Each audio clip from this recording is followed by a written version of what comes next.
तो poetry as criticism of life, आप समझिए इन्होंने क्या कहा है आर्नल्ड ने, the noble and profound application of ideas to life. ठीक है, noble and profound application of ideas to life. और क्या है, पोएटिक ट्रूथ होगा, पोएटिक ब्यूटी होगी, ट्रूथ होगा, seriousness of substance and matter होगा, felicity and perfection of diction and manner होगा।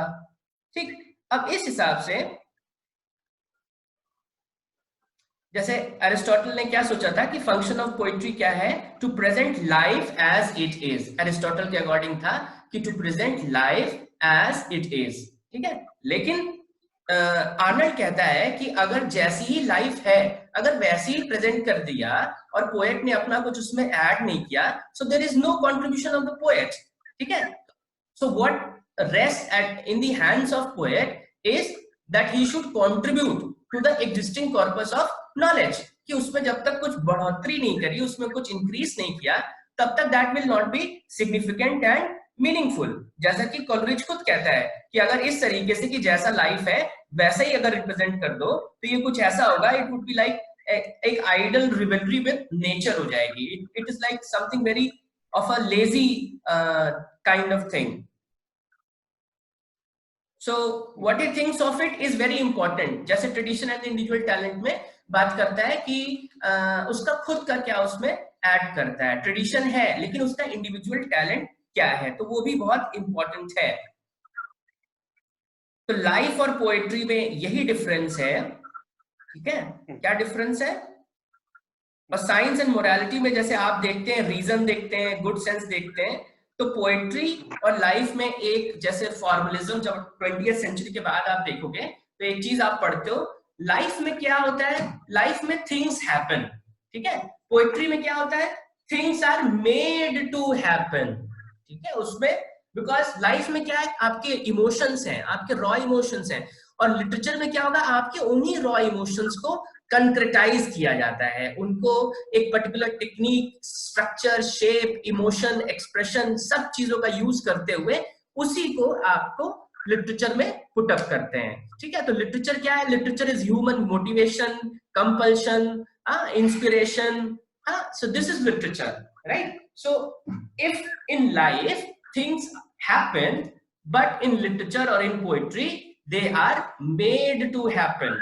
ठीक है, जिसका मतलब टेक्निक है उसमें। ठीक, उसमें और भी चीजें उसके अंदर आएंगी।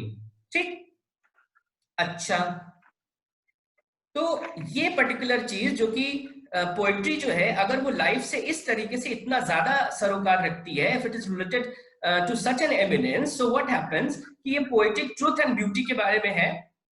So and he is most serious about it. ठीक, अब सीरियस क्यों? क्योंकि और सारी चीजें, जैसे साइंस पढ़ा तो आपको मान लो गुड सेंस होएगा, मोरालिटी पढ़ रहे हैं तो गुड सेंस होगा, साइंस पढ़ रहे हैं तो रीजन डेवलप होगा।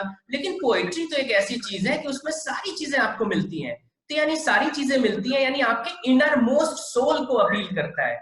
यानी इनर मोस्ट सोल को अपील करता है, इसका मतलब मैनकाइंड को अपील करता है, इसका मतलब ह्यूमैनिटी को अपील करता है। सो बाय एक्सटेंशन पोएट्री को लाइफ के बराबर लगभग इक्वेट कर रहे हैं और कह रहे हैं कि पोएट्री कितना सिग्निफिकेंट है, because it appeals to the inner most soul of human being और ऑफ ह्यूमैनिटी और मैनकाइंड। तो इसलिए इंपॉर्टेंट है कि जैसे उसने कहा भी है, a thing of beauty is a joy for ever. ठीक है, तो जो अच्छा है, जो सरल है, सौम्य है, जैसे नुसरत फतेह अली खान साहब का किए कि सादगी में भी कयामत की अदा होती है।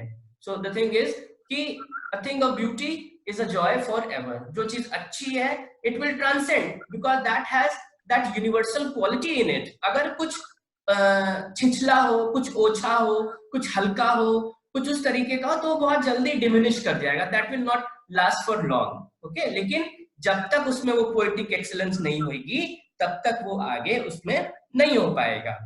तो पोएट्री क्यों होती है? पोएट्री होती है ताकि हमें लाइफ जो है, हमारी लाइफ को वो एनरिच कर सके और हम उसको एक पूरे कंप्लीट टोटलिटी में जीना सीखें, ताकि उन सारे आइडियाज को, उन सारी चीजों को अपनी लाइफ में अप्लाई करें और उन सारी लिमिट्स को ट्रांसेंड करके हम ये सीख पाए कि हम जीना कैसे सीखते हैं, हाउ टू लिव।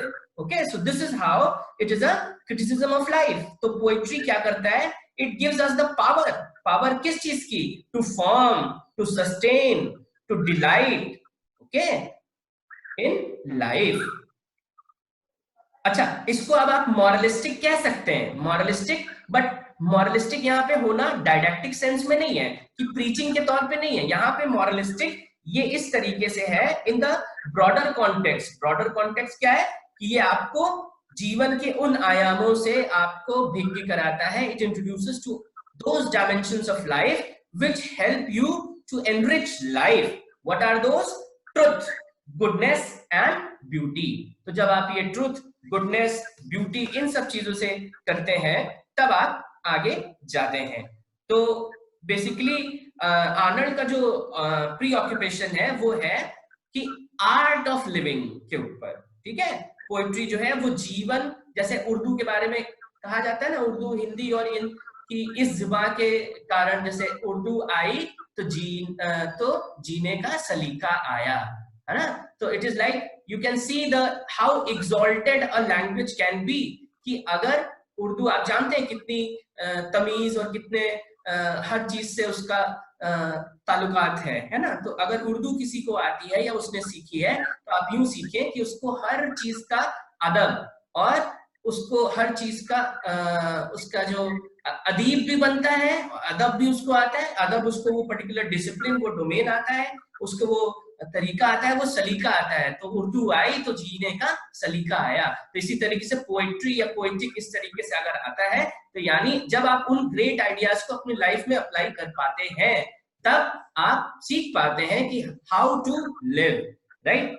तो आर्नल्ड जो है, आर्नल्ड चाहता था, जैसे आपने कल्चर एंड एनार्की में पढ़ा था कि दो तीन चीजें हैं, आपको फिलिस्टीनिज्म नहीं चाहता था, अमेरिकनिज्म नहीं चाहता था, शार्लेटनिज्म नहीं चाहता था। वो कहता था ये सब जो है प्रिंसिपल ऑफ लाइफ नहीं बन सकते हैं, जो कि कल्चर एंड एनार्की में उसने एक्सप्लेन भी किया है, ठीक।